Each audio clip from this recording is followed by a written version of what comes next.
Scott, thank you very much. To Bertha Coombs there nearby with another former Worldcom employee and some reaction there as well. Bertha?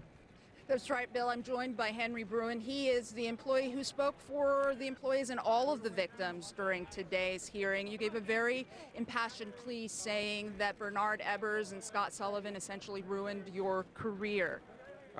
Yes, Bertha. I was in one of the largest sales groups, a national accounts group, based here in Manhattan, and we were one of the most profitable sales channels of all of Worldcom, and with this collapse in the fraud, basically, it disintegrated the entire company, and I ended up losing my job over a period of time.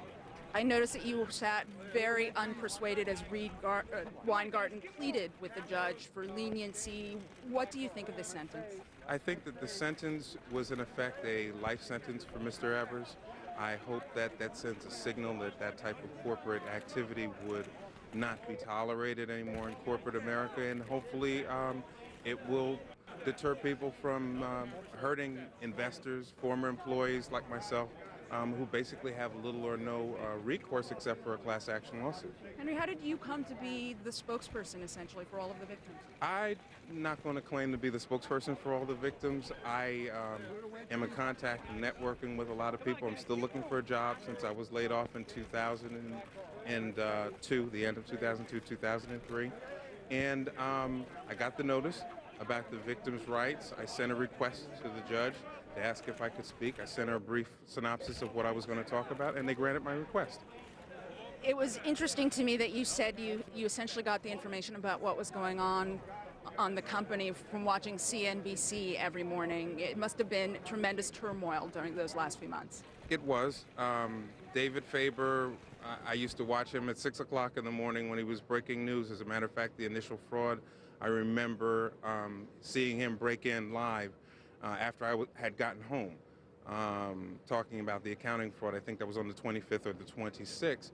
And he was one of the key sources that I used to watch, and many of the people in our company used to watch, in terms of telling us what actually was going on, at least what they suspected was going on inside the company. Another thing you mentioned was that you really think the taint of this has hampered your ability to move on in your career.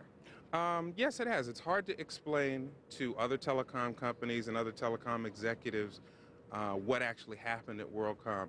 I was one of the top salespeople. I was number 18 out of 7,000 when this whole thing broke, and I was number 1 in New York, which is a $90 billion telecom market. So people look at you like you might have been in on it? Exactly. Exactly, and that's kind of hard to explain. Plus, since I was a legacy Worldcom employee, all of my senior level bosses were legacy Worldcom, and all of them were fired. Henry Bruen, thank you so much for joining us. Bill, Sue, back to you.